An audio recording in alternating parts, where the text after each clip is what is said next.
Assalamualaikum warahmatullahi wabarakatuh. Nama saya Alvina Kansa. Di sini saya mengambil kasus resusitasi jantung paru. Dari pengertiannya yaitu teknik penyelamatan nyawa yang sangat berguna dalam banyak keadaan darurat, termasuk serangan jantung atau saat tenggelam, di mana pernafasan atau detak jantung seseorang berhenti seluruhnya. Ketika jantung berhenti, kekurangan darah beroksigen dapat menyebabkan kerusakan otak hanya beberapa menit. Seseorang mungkin meninggal dalam waktu 8-10 menit. Nah, di sini ada teknik penanganan pada resusitasi jantung paru yang biasa dikenal dengan BHD. Tekniknya yang pertama, pastikan keamanan penolong, lingkungan, dan korban. Yang kedua, periksa kesadaran pasien dengan menepuk bahu pasien dengan memanggil Pak atau Bu. Yang ketiga, panggil bantuan dengan menelepon ambulans atau code blue. Melihat tanda kehidupan yaitu raba nadi karotis sampai kurang lebih 10 detik, lalu sambil melihat adanya pergerakan dada ataupun pengembangan dada, pergerakan ekstremitas sama helaian nafas. Rasakan, lalu bila tidak ada nadi dan tidak ada nafas, maka lakukan kompresi dada dengan melakukan RJP dengan rasio kompresi terdiri dari 30:2 dengan kecepatan 100 sampai 120 kali per menit dengan kedalaman 5-6 cm.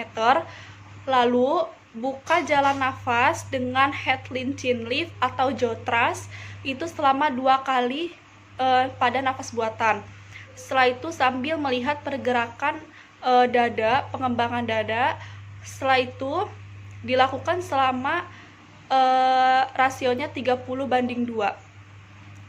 Setelah itu jangan berhenti BHD jika pertolongan datang, kembalinya ventilasi spontan, tak adanya tanda-tanda kematian, pertolongan telah datang atau penolong telah lelah. Lalu cek nadi, jika pasien bernafas ataupun terdapat nadi, maka lakukan posisi recovery. Biasanya pada tindakan RJP ini terjadi pada kasus henti nafas dan henti jantung. Biasanya obat-obat yang digunakan yaitu ada amiodaron, yaitu untuk memperlambat konduksi AV dan memperpanjang periode refraktor AV dan interval QT. Yang kedua ada atropin sulfat, adalah obat parasimpatolitik yang mengakselerasi pacu jantung. Yang ketiga ada kalsium. Yang keempat ada epinefrin, yaitu meningkatkan tekanan diastol. Yang kelima ada glukosa, yaitu pemantauan kadar gula darah. Yang keenam ada lidokain. Yang ketujuh ada magnesium. Selanjutnya pemeriksaan labnya ada EKG, yaitu ditemukan pada kelainan jantung, yaitu dengan hipertrofi atrial atau ventrikular, penyimpangan aksis, terus adanya iskemik, takikardi, fibrilasi atrial, distremia sampai asistol. Terus ada pemeriksaan AGD, analisa gas darah. Gagal ventrikel kiri ditandai dengan alkaliosis reseptori ringan dengan peningkatan PCO2. Selanjutnya ada pemeriksaan primer, yaitu biasanya pada kasus henti jantung dan henti nafas. Dimulai dari airway, terdapat tipsnya, terdapat alat bantu jalan nafas, adanya sumbatan jalan nafas, adanya suara tambahan.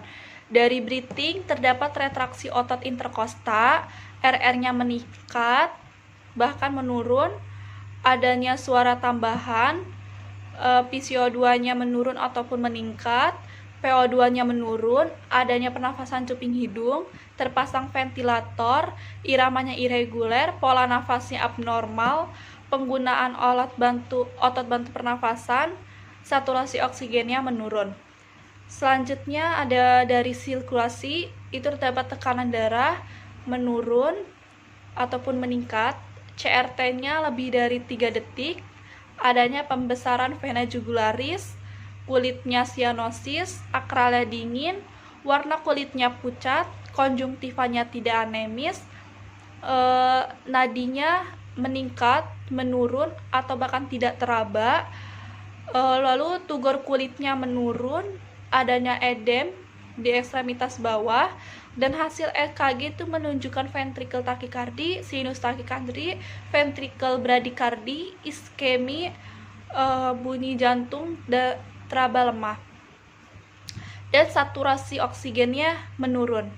Selanjutnya ada disability, dari kesadaran itu menurun, pupilnya miosis ataupun isokor, besar pupilnya 2 mm atau bahkan bisa lebih dari 5 mm, kekuatan ototnya menurun. Selanjutnya, diagnosa yang diambil dari kasus tersebut ada pola nafas tidak efektif yang berhubungan dengan hambatan upaya nafas. Yang kedua, ada gangguan pertukaran gas berhubungan dengan suplai oksigen tidak adekuat. Yang ketiga, ada gangguan ventilasi spontan berhubungan dengan gangguan metabolisme. Yang keempat, ada penurunan curah jantung berhubungan dengan ketidakmampuan pompa jantung. Yang kelima, ada penurunan kapasitas adaptif intrakranial berhubungan dengan peningkatan tekanan vena atau penurunan suplai oksigen ke otak. Dari intervensi yang diambil dari pola nafas tidak efektif, dari hasil SLKI didapat yaitu ventilasi semenit meningkat, dyspnea menurun, penggunaan otot bantu menurun, pemanjangan fase ekspirasi menurun, pernafasan cuping hidung menurun.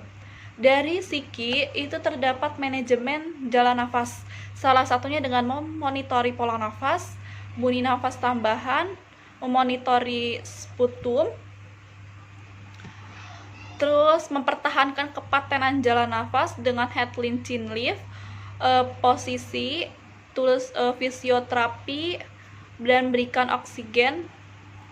Lalu yang kedua ada gangguan pertukaran gas. Dari hasil SLKI didapat tingkatan kesadarannya meningkat, dyspnea menurun, pernafasan cuping hidungnya menurun, PCO2-nya membaik, PO2-nya membaik, takikardinya membaik, sianosisnya membaik, pola nafasnya membaik. Selanjutnya dari hasil psiki didapat pemantauan respirasi, salah satunya dengan monitori frekuensi, irama, kedalaman, monitori pola nafas, monitori adanya produksi sputum, lalu auskultasi bunyi jantung, monitori saturasi oksigen.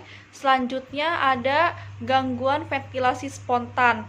Dari hasil SLKI ada volume tidal meningkat, dyspnea menurun, gangguan otot bantunya menurun, PCO2, PO2-nya membaik, takikardinya membaik.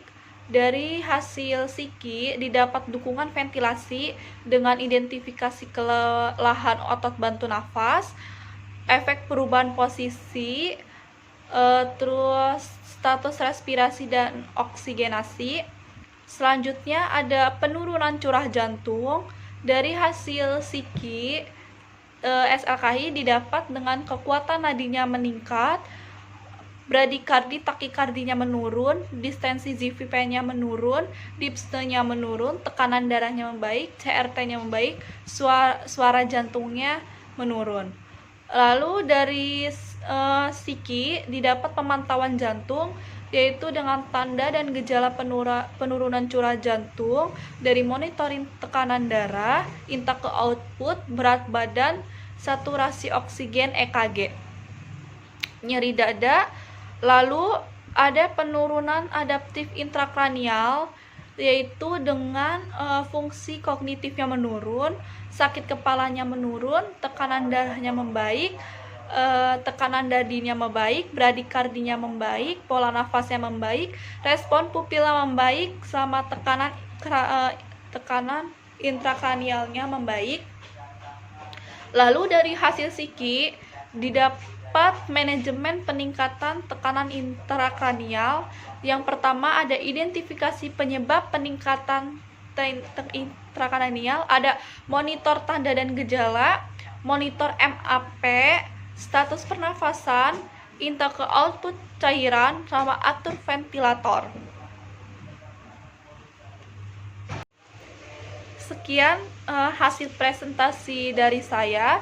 Kurang lebihnya mohon maaf. Wassalamualaikum warahmatullahi wabarakatuh.